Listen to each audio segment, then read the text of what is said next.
Have you lost your job? Have you lost a loved one? Are you exhausted caring for your parents, for your kids?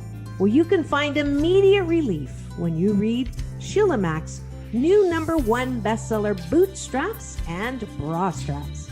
It contains the Boots formula to move from rock bottom back into action in any situation, especially right now. If life has knocked you down, pick yourself up with Bootstraps and Bra Straps. Get your copy at www.sheilamac.com today. Are you ready for a reboot? Welcome to the Sheila Mac Show, reality at its finest. History reminds us those hit hardest often become the change makers. This year, we've all hit crazy economic, social, and emotional rock bottoms. We all get knocked down. Something hits globally, locally, personally. It affects our health, finances, our relationships. We have to recreate a business or career. Each show, Sheila and her special guest will be sharing their reboot stories, guiding you with real solutions to upgrade and up-level emotionally, mentally, physically, spiritually, and financially. Here on NBC's KCAA Radio, Mondays at 1 and Wednesdays at 7 p.m. Pacific Time. If you're ready to pull yourself up by the bootstraps and bra straps, enjoy a listen. Here's Sheila.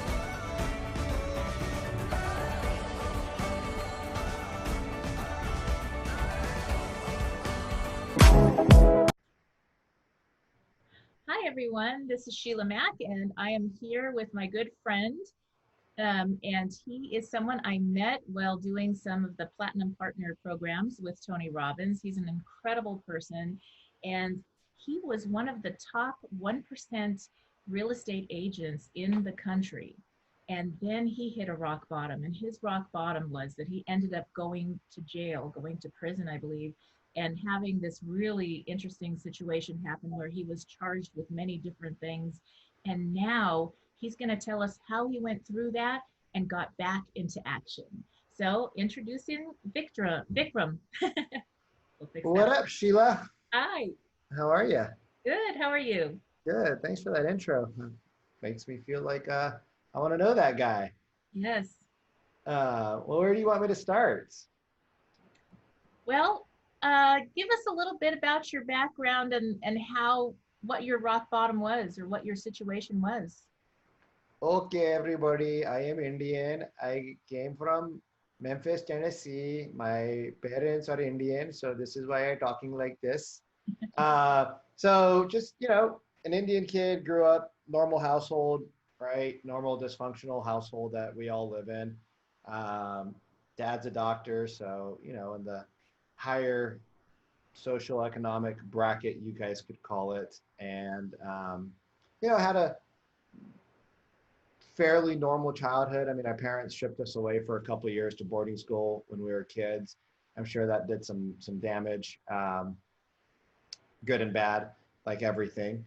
And, I've always been a hustler. I've always loved sales. I've always loved making money. I've always loved helping people. And so I've always wanted to find ways to make money while helping people and doing things that I love. Mm-hmm. And I've always believed that if your product is good, then you can have no problem selling it. But if you don't believe in it, it's not going to work for you. And in 15 or 16, I'm not sure when, but I was dating this beautiful young gal, and I was on top of my business game. I had a decent sized real estate team. We were doing pretty decent volume, and we were on track to really exploding, to really exploding. I mean, we had already exploded, but we were on track to have like another huge growth when I was dating this gal. And I at one point I think I was going to marry her. I think I wanted to marry her, but I was am I allowed to swear? We can always bleep it out. Okay. As such a D-head.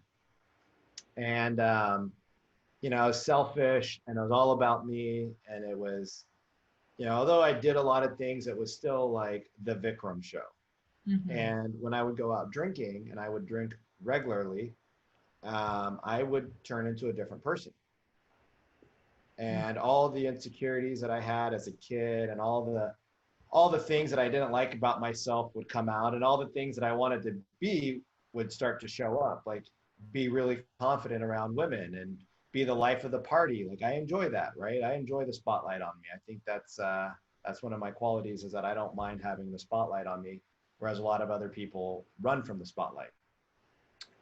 And I ended up, going out one night, and I had cheated on my ex-girlfriend a few times when I was drinking, and just wasn't the greatest of human beings. And I had many, when there's a story where a guy's stranded on a boat, and he says, a boat comes by and the guy says, "Hey, do you need a hand?" He's like, "No, I'm waiting for God." "Okay, good luck." Another guy comes by, "Hey, do you need it?" "No, I'm waiting for God." "Okay, good luck." A third guy comes by, he's like, "Hey, do you need a hand?" He's like, "Nope, I'm waiting for God." He's like, "Hello, I'm here. I'm a God sending me, like, wake up." So I was like that. I kept asking for things, but I ignored what was in front of me. And I always wanted more, more, more, better, better, bigger, faster. And you from the real estate world, you know how competitive it can get when you're always after the numbers. Like, you don't even care anymore about the money.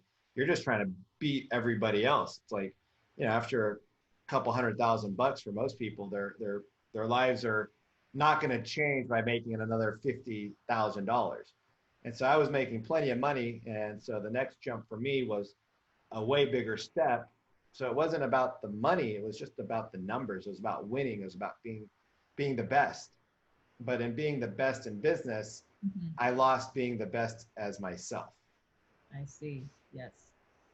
And one night out drinking, and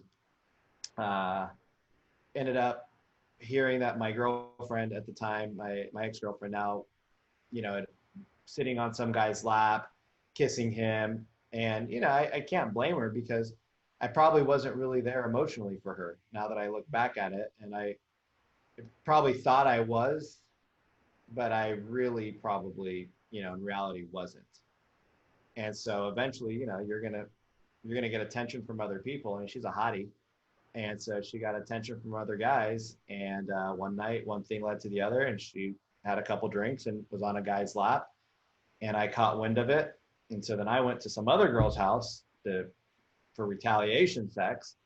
Ended up not getting that. So then I was really pissed off. And now I'm like, how I still am alive is only because of the divine universe.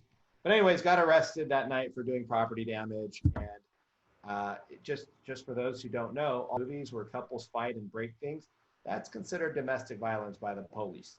So I got arrested for domestic violence, which is crazy, because I'm a big advocate and I support a lot of charities that fight domestic violence. But what I realize is that, domestic violence really isn't, it's not just violence, it's bullying, it's a lot of different things that come across, and they just put it under the title of DV. But property damage in a significant other's or your own home is actually considered domestic violence. Wow. Yeah. And so when I do things, I do them right. So I kicked the door in, I threw a chair, broke some blinds, made a mess of some plants, threw some shoes that I had just bought her, some Gucci shoes. So that all added up to like, $7,000-8,000, and anything over like 500 is a felony. Oh, wow. Yeah. And then I also broke her cell phone. So that's considered, like it's like entrapment. Oh, wow. Yeah, so she hit me with her cell phone, so I grabbed it and threw it. Like, I didn't know what I was doing. I was so drunk. It was 4:00 in the morning. Like, you don't know what you're doing, but it's just a little blip of time can change your entire life, for good or for bad. Right. And so ended up for 2.5 years, it was, almost 3 years from start to finish. I had a restraining order against me. And we lived like this far apart. I mean, we were like out of her condo window, she could see into my living room. Oh my goodness. Yeah, so I lived with my blind, and I'm a person that walks around naked, blinds open. Like, I hate shutting my windows Well, we got I you just dressed today for this. So for this interview. barely. I almost took my shorts off. I always took my shorts off and just sat down, but it's too hot here in Bakersfield. I'd be sweating against the leather. My butt cheeks would be sticking on there. And I was like, oh, yeah, it's the news anchor outfit. On your story, let me ask you now, what was your age when you got to top 1%, and around this time, around how old or young were you at that point?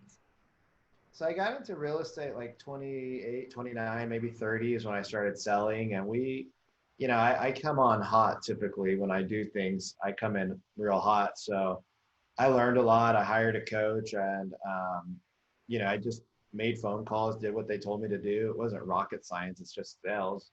So you can't have appointments unless you call people, and you can't. So you gotta do something, right? Mhm.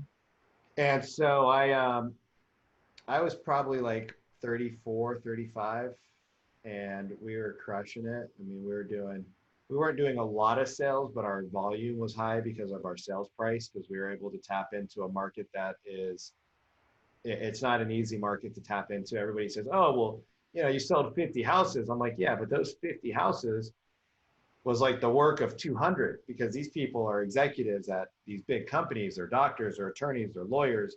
They're buying $1, $2, $3, $4 million properties. There's a little bit more hand holding that needs to get done for some of them. And a lot of our customers were foreigners. Uh-huh. So they didn't even know how the US system really worked. So it was a lot of education. And so, and our market's super, I mean, I was in Seattle, and that was one of the most competitive markets in the world to sell real estate in. And so we just had to be at the best of our game. And we always were increasing our skills. So I was like mid 30s. And then you had this other side to your life with Yeah. romance and the drinking. And I mean, I know you as this amazing, incredible, fun, outgoing guy that would never need a drink to get in front of the limelight or spotlight or get in front of people. So how did you make the shift when you got to that place where you had these charges against you, and how long were you in jail or prison or? No, I was in like they call it work release. It's Okay. So you only sleep there, and then I was able to figure out a way to get it so that I never had to stay there for more than 12 hours at a time. So even though I was in jail, I was never in like real jail, Okay. other than the holding cells. But I was able to finagle my way to come up with some sort of story to the parole off, or whatever they call the guy, the work release authority. So I never had to spend more than, huh? Probation officer. No, it wasn't probation. I never got probation because I did time. But yeah, so I didn't have probation. There was a restraining order or no contact order, so I couldn't be near her for, I don't know, however long it was, which was really crappy. So it was like COVID, but Right. I did it to myself. So I know what it's like to be on home quarantine, because I would go to my office, I'd come home, and I wouldn't leave my house for like 6 months, because we would see each other. We would go to the same places. And if Mm. she showed up, I had to leave. Oh, wow. That was Yeah, difficult. so I just stayed home, and I ended up losing a bunch of weight and getting really depressed. And I still went to work every day though. I mean, I still went to work. Like I didn't want people to know, but there's a picture of me holding a dog at a Christmas party, and I looked like I was an anorexic crackhead. Like, I mean, it was bad. I looked like just super sucked up. I went down to like 150 pounds, super skinny, and my body started deteriorating really fast. Like it was really bad. I mean, it was really bad. And you just start deep diving into personal growth. Like, why am I doing these things? Why do I feel like I need to drink as much as I drink? Why do I feel like I need to hook up and have sex with every woman that says hello to me or looks at me? Like, why do I feel like they're just objects for my personal enjoyment? Why won't I have relationships with people? Why can't I show up the way I want to? right? You start asking some really deep questions. You Mhm. start getting some really freaking crazy answers. And my assistant my assistant, so I had a, during this whole thing, towards the end of it, I fired a person who had been with me for a long time. Well, I didn't fire her, but her life had changed. And so her work status has changed and her ability to do what I needed her to do changed. And she was making 100 grand plus a year. So at that point, I was like, hey, we need to do something differently because you're not able to work the hours you're working. And because of that, your quality has dropped. So I hired this other girl to replace her, and she ended up stealing from me. But she introduced me to Tony Robbins in live. So there was a Tony Robbins live event. I know who Tony Robbins was prior, but there was a live Tony Robbins event where he was a guest speaker, and he talked for 8 hours, as Tony does. He had a 30-minute slot, and it was like 9 hours later. We leave at 4 o'clock in the morning type of stuff. And I booked UPW for 6 weeks later. And then at UPW, I signed up for Platt. So right as I'm coming out of the end of the 3-year period, 2017, I'm coming towards the tail end of that. I was introduced to Tony formally, officially, in person. I watched him. This is when Tony wasn't doing very well, like health-wise. He had mercury poisoning and he was going through a lot of stuff. Mm-hmm. I'm on stage and I'm like, holy shit, this dude's gonna die on stage doing what he loves. And I'm just gonna fucking die, like locked up in my own apartment, hating myself. I gotta make a change. So I went to UPW, started listening to podcasts, started listening to more Audible, started to get on a morning routine, went to the gym, I came home. Like I just made a routine that was so full and packed all day long that there was no other room for anything else. Like it was just you're busy from morning. Like you wake up at 4 o'clock in the morning, you get to the gym by 5, you get to the office at 6:37, you shower at the gym, you don't even go home. Dog stayed in my car when I was at the gym. All right. So in Seattle, you can leave your dog in your car for 5 hours. It's not going to make a difference. In the wintertime, it's so cold. So I had a blanket in there, had him in the back of my truck. And he would stay there for, he'd just sleep in there while I went to the gym, shower, sauna, steam room, boom, go to work. And he went with me everywhere. So boom, goes to work. One of my team members would come in around 9:30. She would take him for a walk. I would just crank out phone calls, do what I needed to do. And I just stayed so busy that I didn't even think, like I just couldn't think anymore about it. Because after like 6 months of home arrest, I was like, I'm done. Like I did the time. I've served my justice. I can no longer hold myself at guilt anymore for making a mistake. Like I fucked up. I fucked up, right? The fuck up didn't kill anybody. Thank God, knock on wood. It did some damage to people. It probably scared the shit out of her. I don't know. We've never talked. So I don't know what the impact on her was, but I can't just keep hurting myself. And I think at some point you have to forgive yourself, right, in order to move on to the next level. I love that. That's very important. So I share about the Boots formula. So one of the things, the B in the Boots formula is being. So for my idea in this is you were being a certain way and you had to be different in order to change your situation in life. So that was a big thing that you had to do differently, is change how you were showing up. Right. In your work and in your relationships. It sounds like you had a great relationship with your dog. That's greatest dog ever. Yep. So it was a start, right? Yep. And yeah, so it's who you're being. And then during that 6 months time, did you do a process where you looked at where you were at?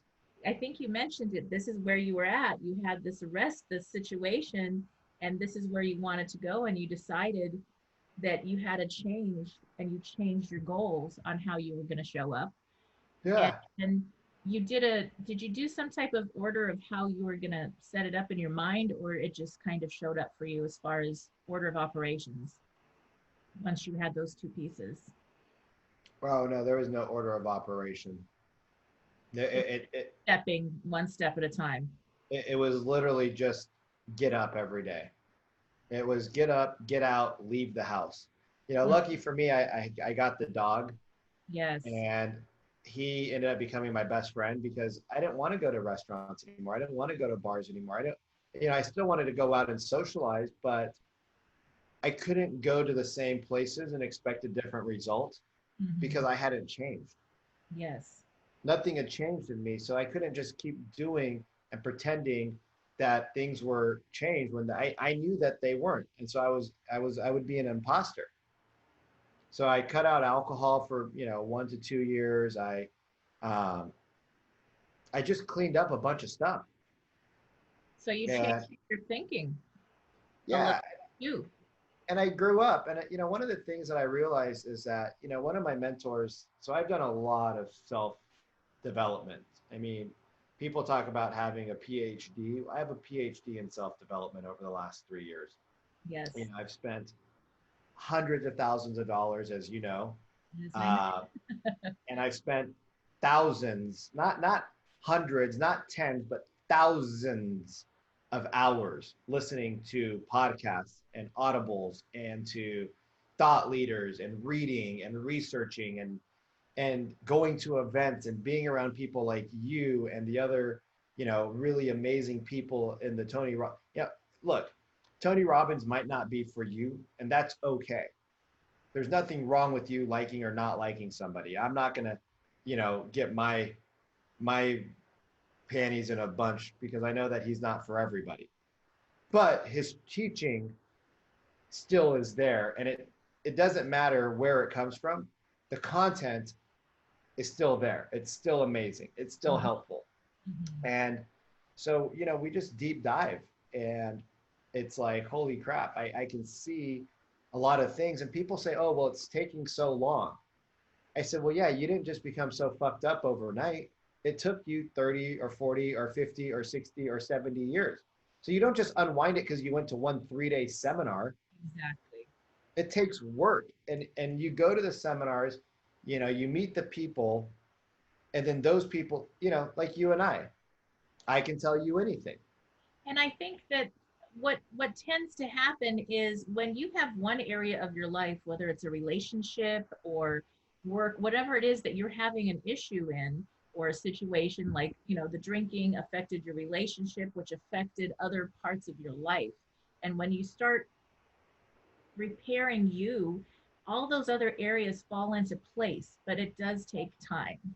And that's something, and work. And sometimes you need to have a support group, a community to connect with, and different things that you're going to use. You're not just going to go to one thing or one program or one event, because you're applying everything you can to get yourself to the next level.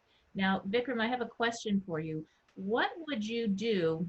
What would you tell somebody, maybe a young girl that was your girlfriend's age that had an abusive situation and it wasn't you? What would you tell her to do differently, or to do from now that you're at a different place? What would you say? So I'm going to rewind 2 steps and then I'll answer your question. Okay. So my mentor that I've been working with last year, I did a crazy boot camp with him, because I always was under the impression that if you have relations with multiple people, then that makes you bad. And yet I'm a man that has desires and needs, and I like being a wild man. Like, I just enjoy it. Now, when the right woman comes along and tames my heart, maybe, I don't know, yet to happen. And so at this point in my life, I want companionship, but I also want the ability to be free. I value my freedom. He said, as long as you're honest with the people you're with and you don't lead them on, you can do whatever you want with whoever you want, whenever you want, wherever you want, however you want. He said, there's no right or wrong. I'm married, you're not. You're not wrong, I'm not right. We're both right, because that's what, now if you want to be married and have a relationship and a family, like in my world, this is what you should do. But if you don't, what you should do. He's like, and I got friends that are players. He's like, and I got friends that are, you know, they're at church every day that they can be. He said, but that doesn't affect me because I am me, and that's it. So if I were to tell a woman or a young girl, a young woman, not a girl, a young woman, if they're in an abusive relationship, one is, you know when the relationship's not working. I knew that the relationship wasn't working. I loved this girl. On paper, she was she was the perfect person, but we weren't the right relationship. Yes. And there were signs from a long time ago. We had conversations. I wrote letters and telling her how much I cared about her and loved her, and I was sorry and I was going to change. And I would be emotionally unavailable to her. Because how can I be emotionally available to her when I'm not even emotionally available to myself? Mm-hmm. And there's signs. We didn't get into crazy fights. Like, we would get into a couple of arguments here and there.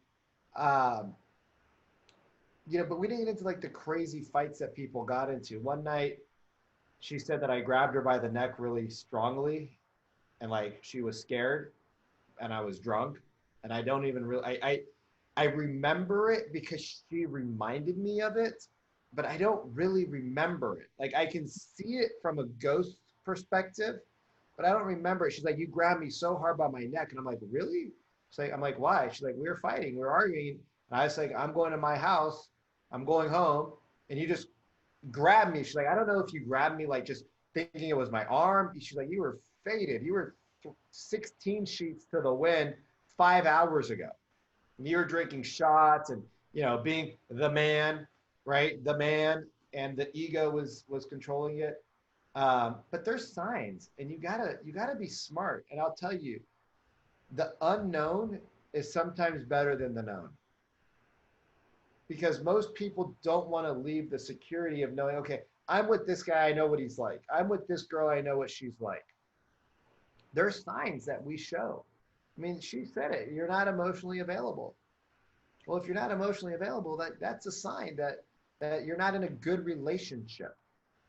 And it may just be timing. It may be one person in a relationship. What I found is that if the two people, or how many people, whatever, nowadays, right. whoever agrees upon their relationship, yeah, you got to catch those. But anyway, if they agree upon whatever they're going to have as a relationship, then that's their agreement. And so it's so important to be honest. And if one person is coming in looking for the fairy tale marriage, or the, you know, coming from your culture, marriage is a huge thing. I know lots of my friends that are from India, they got to get married, and it's like your parents push you on getting married. And I'm like, I don't get it. Why would you want to get married when you're not ready? Or, you know, but it's a different thought process. And so when you're in a relationship and somebody's thinking, yes, we're going to get married because that's what you're supposed to do, and the other person's like, no, I'm suffocated, I don't want to do that right now. Now is not the time. And it may be your now, in that you don't want to be tied down to that model. Or if you find somebody that's completely free like you are, and you're like, hey, we can have fun, we can do this, and we have our agreements, you may jump into that relationship and be like, this is the best ever. But if you don't find something that aligns with where you're at in your life, it's kind of not being in integrity and honest with the other person. If you're pretending, I'm going to marry you, I'm going to show up, we're going to have this or that. So integrity, look at this. Yes. So integrity is everything. I mean, I don't know, as a woman, I think it's really important to just be honest about things when you go into a relationship. It's just easier for everybody. And that's an age thing. I mean, it was hard to tell somebody in the past, like, hey, I like you and I want to hang out with you. I want to have sex with you. I want to be intimate with you. I want to have conversations with you. I just don't want to be in a relationship with you. And for some people, it's like, okay, well, we'll try it out. Yeah. A lot of people, though, when you say that, they think, oh, I can change him. I can change her. And yes, I can change myself. I can't change you. Mm-hmm. And so when people start getting into this whole maybe I can change him, maybe I can change her. You're not in it for the right, you're not in the relationship for you. You're in it for you're not in it for them, you're in it for you. That's right, because the essence of the person, who they're being, who they show up as on this planet, that's the beauty in them. That's the part that you love about them. And if you don't let them or want them to be who they are, then you're loving a fantasy person. That's not your person. Exactly. So, yes, it's really important. And there are people that align that, they want freedom, and they have a wonderful companionship and fun, and that's what they want. So, success in a relationship is a different definition. If you surveyed 1,000 people, it'd be different. So to have two people attracted to each other that align on that, come together, it takes time. And I love that, though, honesty and integrity.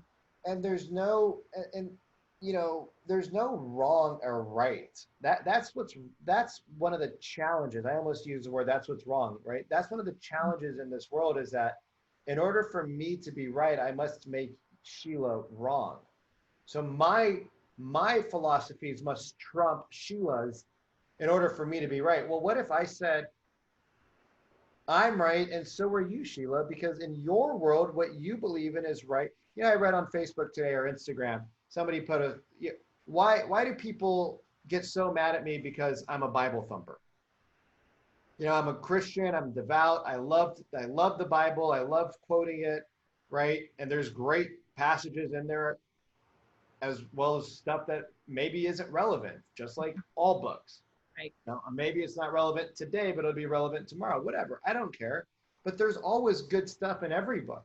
Mm-hmm. I mean, if somebody put pen to paper, there's got to be something of value in it, especially the amount of reprints the Bible's had. I mean, it's the most reprinted book in the world, probably.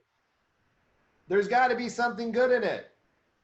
And just because somebody believes in one thing doesn't make them wrong and you right, or you right and you wrong. And that's what religion has done. It's divided people. I'm a Christian, you're a Catholic. I'm a Muslim, you're a Sikh. You're a Hindu, you're a this. No, it's just a belief system. It's one of my many belief systems.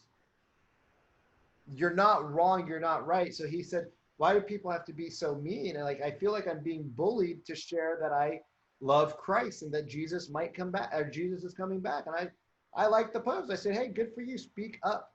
Mm-hmm. Speak your mind. I don't hate you. I don't care. Like, if you start talking a whole bunch of things about religion, I might tune out and leave. Yeah.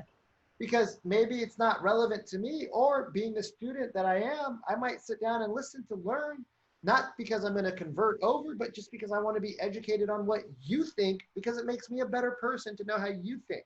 Mm-hmm. I can disagree with you and think you're stupid, but I don't have to be disrespectful to you. I don't have to tell you you're a dumbass. Yes. And, and that can go now for COVID and the different ideas and beliefs around mask, no mask. It's this, it's that, treat it this way, treat it that way, do this, do that. It's lizard people, I don't know, conspiracies, end times.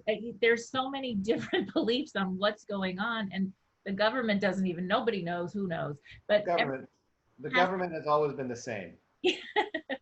Always do the opposite. Yes, and it's like in your home and in your life, whether you decide to wear a mask all day and gloves or nothing, or it's kind of like, that's your deal, that's your business, and that doesn't mean I love you less. And right. What I looked at first when I started getting messages from every single person and their belief, and that I need to go do this, and everything disagreed with the other 100%, and I said, wow, okay. But I looked at the essence of it and I thought, they believe that with all their heart and soul. They right. believe that, like, this is going to save your life, okay? Or you could die. And so it's like, you think of a loving parent and they're like, I'm sending you love. I want to protect you because I'm your friend and I care. All so right. I said, you know what? I'm going to take all the love energy and I'm going to leave all the other stuff that I don't really want to, tune into, the fear, the whatever, and know that they're coming from their highest place of love and care to protect their friends and family. And it may be completely what I don't agree with, but it's coming from that space. And but so it's coming from the heart. Yes. And so I just kept that heart energy. And That's then I good. That's looked at smart. all the other parts of why I love that person as a friend. And I just left it at that. And I had peace. No, and that's the way that it should be. You know, to me, what's going on in the world right now is, I mean, it's totally off topic, but that's just kind of how a good conversation rolls.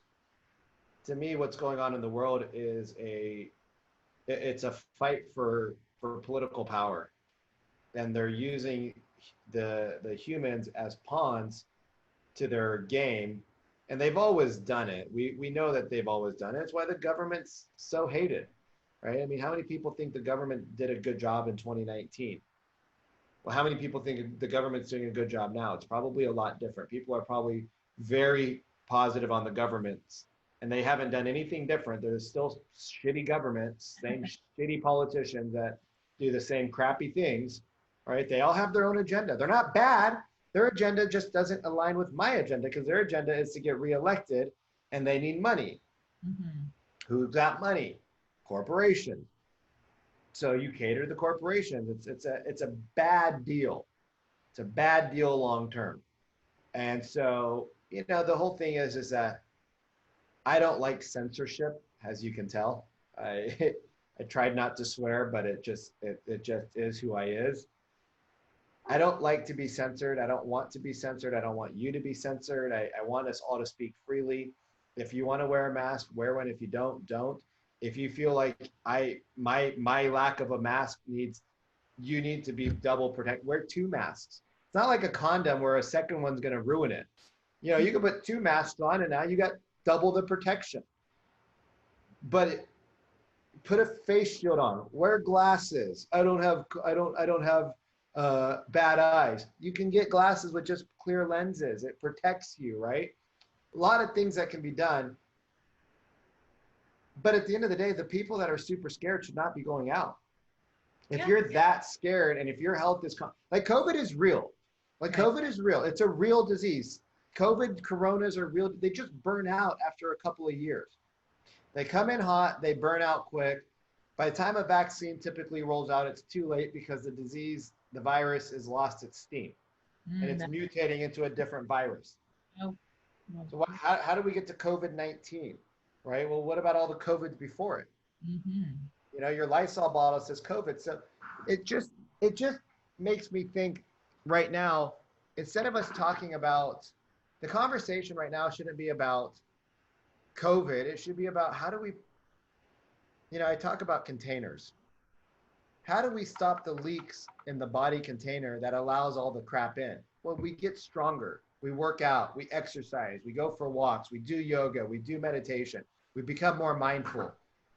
We learn about the body. We change our just like I had to change who I was to become who I wanted to be. You have to change your diet. You have to change this. You have to change that. You got to become responsible. You got to look at what you're putting in and putting out, right? If you got bad skin complexion, think about what your insides look like. Your insides are a reflection of your outside. No, your outside is a reflection of your inside. So it sounds to me like you really did a complete lifestyle redesign on your terms. I've been working very hard on that. Yes. Beautiful.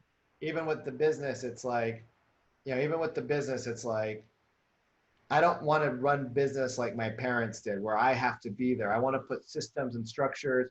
I don't want to go into my business. I like it. I love hearing the stories, but I want to be like the celebrity that shows up once in a blue moon versus the person that's there every day. Right. And I want to have 100 of them, 1,000 of them, 1,000,000 of them. Why not? Like, who cares? All over the globe. Why not? But I don't want to be at every single one. I want to drop in and just like, wow, you guys rock. I'm going to leave now because I'm going to screw shit up. So I'm leaving before I break the system. But you guys are kicking butt. And then I talk to the management and I say, hey, why are we doing this, this, this, and this? And see what they say. And then you coach them on whether or not it makes sense. I mean, they might have the best answer. I mean, there's times where I go in and I'm like, hey, we need to change this. And they're like, well, we did it because of this, this, this, and this. And I was like, that makes actually a lot of sense. They're like, yeah, you're not here. You don't know what we need all the time. And I'm like, good point. So now I try to ask, hey, why are we doing this? And then I decide if I need to say anything afterwards or not. Mm-hmm. Most of the times, you don't. Because if you hire a good team, you empower and you train, then they don't need you. That's the other thing that kept me alive, is that I had a really good team of people around me. I ended up building a pretty good crew of people that I could talk to and trust. Unfortunately, some of those relationships got severed along the lines of, me having to go on my journey, because I didn't really get to pick up and leave the way I would have. It was just, I just didn't have anything left in my adrenal glands to deal with stress anymore. And it was just one day I was like, I'm done. And I didn't even know I was going to say it. It was just like, I'm done. And I just packed up and I left. My lease was up. I didn't buy any property in that city that I owned at the time. And it just was like, God's telling me like, hey, here's your lifeline, dude. Grab the boat, get on the yacht, go, run, baby. And, but I had a really good group of supportive people. And even though they knew what had happened, it's amazing how many people come out of the woodwork and will tell you that they've been through the same stuff, they just didn't get caught. Yes. Like, the stuff you did is not bad. If you continue down this path, you'll be a freaking a-hole and you'll deserve and receive everything you got. But, and the other thing that I had to realize, Sheila, I think this is a big one. I think this is probably one of the most important things. Nothing happens to you. It all happens for you. You just have to realize when it's happening for you. And you just have to accept that it's going to suck. You're going to eat crap for a while, right? You're going to eat crow for a while, and eventually it gets better. And it got better for us. I mean, I was able to travel the world for a year and barely be in my business and still have money coming in, and the system was still working, and people were still generating income, and things were not falling apart, and the world wasn't burning to the ground. And I didn't need to be there. So I was able to let go of some of that control. And when you let go of the control, you end up allowing yourself to control what you want to control, which is your time. Very true. So yes. I guess if I had to wrap it up, just because we're hitting the top of the hour here, if I had to wrap it up, I would probably say good things happen to bad people and bad things happen to good people. I think sometimes bad things happen to good people because they need to know what it's like to feel that pain so that they can have empathy. And sometimes good things happen to bad people so that they can feel that rush of joy from doing the right thing. So maybe they start doing more of it. And the good people, maybe they stop being so judgmental, or they stop being so mean, or they stop being so whatever they are. And the bad, they're not bad people or good people. They're just making decisions that are in alignment with where their values are. So they're just making decisions where their values are. So if their values aren't with mine or society's, maybe they get some good luck. So God is showing them, when I say God, I mean the universe. The universe is showing them, if you do things if you do things that are more for others, this is what happens. When you do things that are all about yourself, this is what happens. Do more for these things, do more of this. And it feels good. Like, we can make this a regular reoccurring thing versus a one time. And then for, people who are doing things that are aligning with the more of the positive vibrations versus the lower vibrations, the higher ones, it's just sometimes a little humbler to say, hey, relax, Turbo. Yes. That's beautiful. Now, do you want to share about your business at all, or what you're doing now that you've gotten back on track and into action in your life? Yeah. So I own a OsteoStrong, which is awesome, but my passion is really with working with people. So that's why OsteoStrong's cool, but it's a brick and mortar, and that takes away my freedom. So now I'm working more on laptop money versus brick and mortar money. So I want to, I've been focusing more on creating a coaching business to help people get through these hard times, to help people see that, especially I not saying that it's especially, but I know what it's like being an ethnic person growing up in this world, and your parents sometimes really suck. And sometimes your parents just need to get punched, but you can't do that because as a good little brown boy, if you do that, you are like the devil's devil, and you're making your grandparents turn in their graves, and their grandparents and their grandparents. So you just eat it and suck it up and have a life of shit because you never spoke your true words. And now you're 40 and you got kids and a wife, and you both hate each other, but you pretend like you love each other. And it's the why we have 50% of relationships ending, because nobody did any recon beforehand. So what we're doing now is I'm building out my coaching so that I can help with people's stuff, give them a sounding board where it's not judgmental. I can't really judge people, been divorced, been in jail, been at top of the game, but at the bottom of the game, Range Rovers to thinking about, 2015 Honda Civic, like but the universe always provides if you ask the right way, but sometimes you got to put in the work to get it. And then, just looking for opportunities to partner with people in real estate deals, and looking for people who want to partner. There's some people who love doing the day-to-day grind, but their big vision is missing. So partner with people to help bring vision and structure and coaching and sustainability into their businesses, and hopefully bring more profitability, and partner with some people that way. Awesome. All right. Well, thank you then, Vikram. Is there any way that people could connect with you that you wanted to share at all, or? Yeah. So on Instagram, I'm Vikram_Deol_. So my first name, last name with underscores. There's not very many Vikram Deols though. So when you see it, you'll see my mug. I don't know if it'll have facial hair or head hair. You can go to Facebook as well, Vikram Deol. LinkedIn a little bit, same thing, Vikram Deol. So, those are the places, probably most active on Instagram and Facebook. So if you want to get a hold of me, reach out there. LinkedIn, I don't really check. All right. Well, then we will see you there. Thank you again for coming on the show today. Thank you, Sheila. All right. Bye. Okay. So when I mapped out the Boots formula and the outline to this book, I made sure that I included a support community of friends so that we can all share our stories, inspire and empower one another, just like that beautiful community that's carried me through all these years. And so here it is, my latest book. I have to let you know something, just between you and me. This book is not one size fits all, just like a pair of boots or a bra. So the formula is designed to help you through any situation.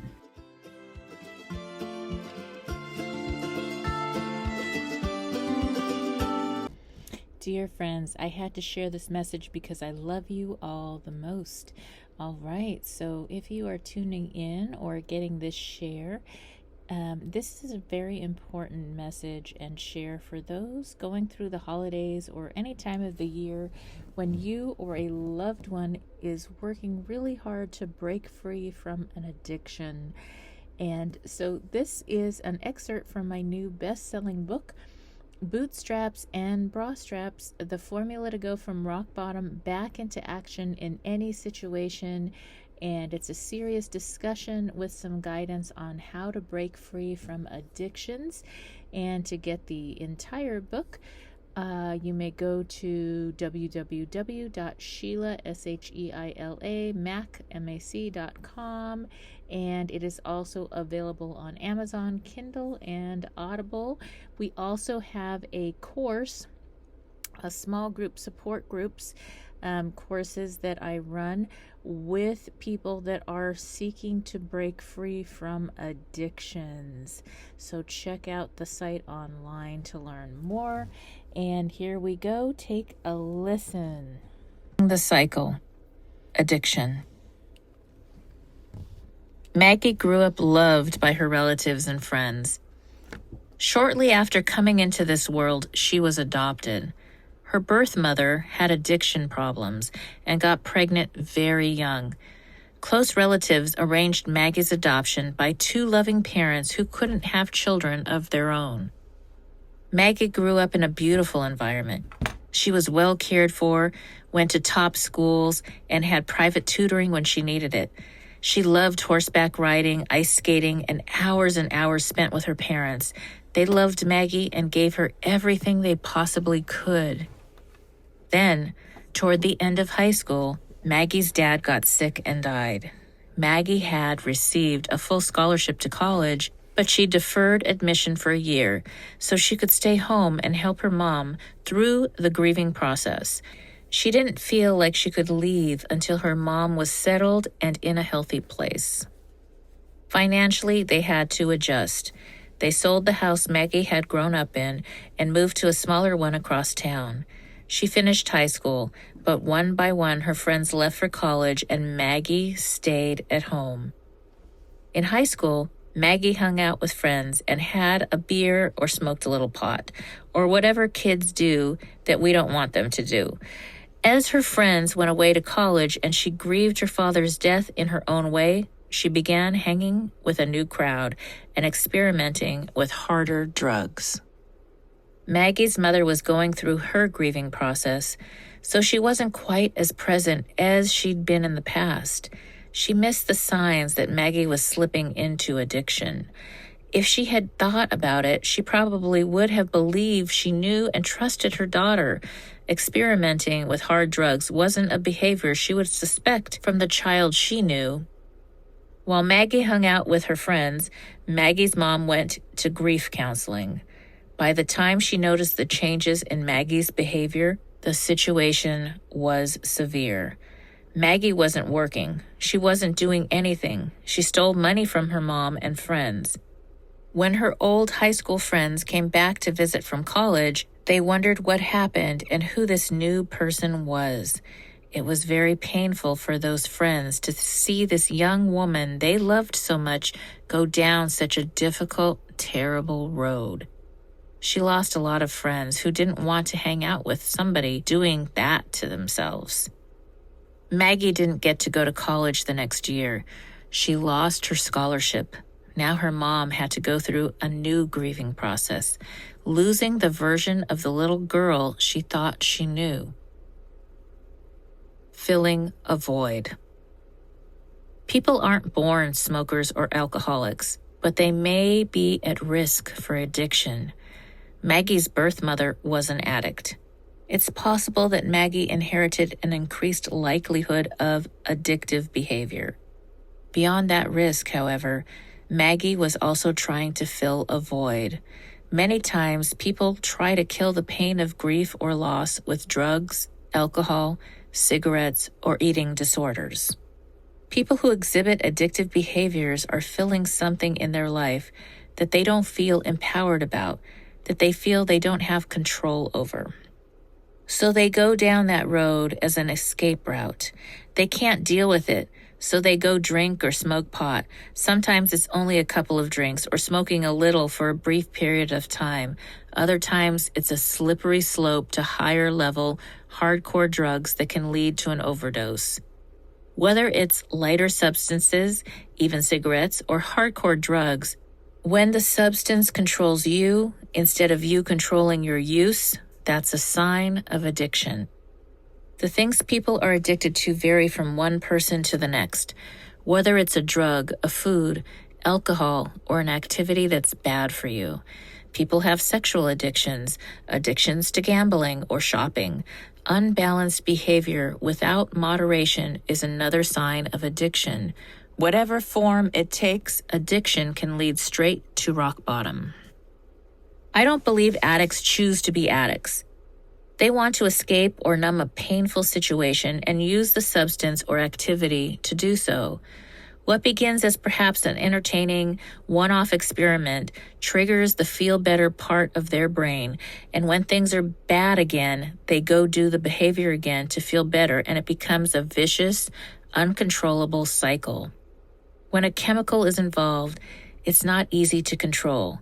If it were, addicts would be able to say, well, I'm done. I'm not going to do that anymore. If you can't control your behavior, it's an addiction. Whether you see that in yourself or in a loved one, you need support and a community. So you don't have to go through that alone. It's going to take a lot of willpower and other resources to get through. You may want to help the loved one who has an addiction with all your heart, but you're going to have to do more than just talk about it.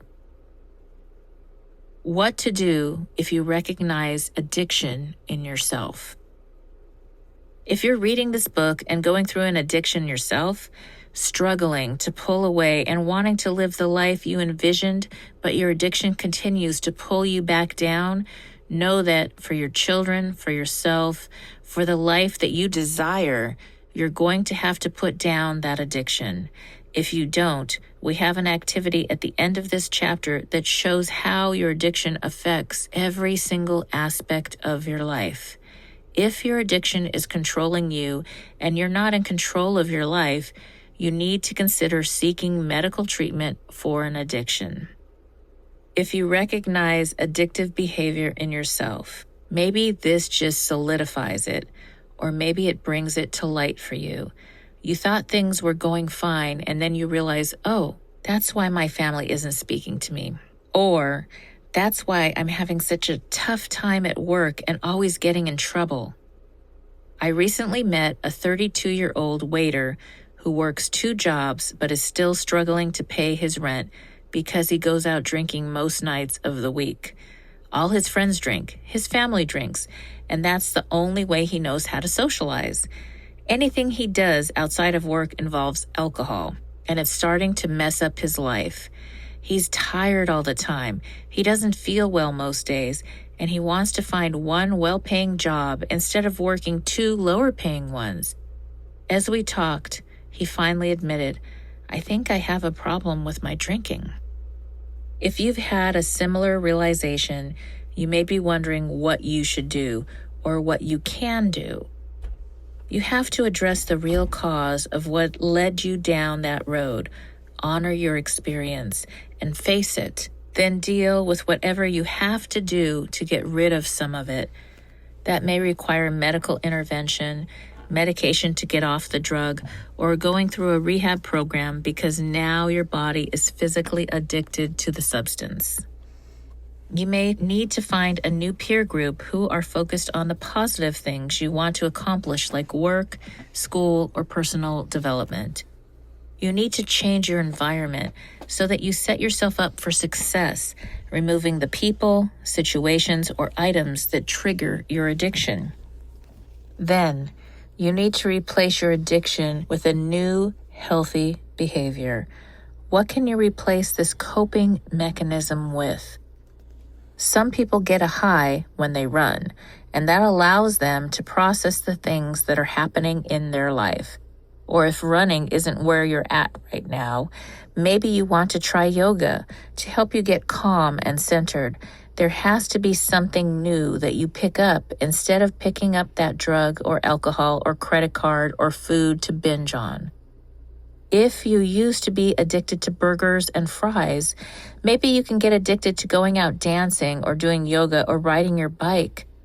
You can replace an addiction to drinking or a drug with writing in your journal, blasting music, or painting when things are difficult. Maybe you're going to join an adult sports team. We don't have to stop playing just because we're adults. All right, so that is just a preview of the chapter I have in my new best-selling book, Bootstraps and Bra Straps, the formula to go from rock bottom back into action in any situation. And that chapter is on how to break free from addictions. And so you don't have to have any shame about it, but it is great to start using that chapter as a way to break free from any addictions that you might have or be struggling with this year. I also have a small group mastermind course where I meet with people once a week that are breaking free from addictions. And so that is something else that you may want to look at. Both are available. The book is actually available on Amazon, Audible, Kindle, and also at SheilaMac.com, SheilaMac.com. There you can also find the support mastermind group for breaking free from addiction, along with many other courses that use the Boots formula that you can learn about in the book. All right, thanks for listening.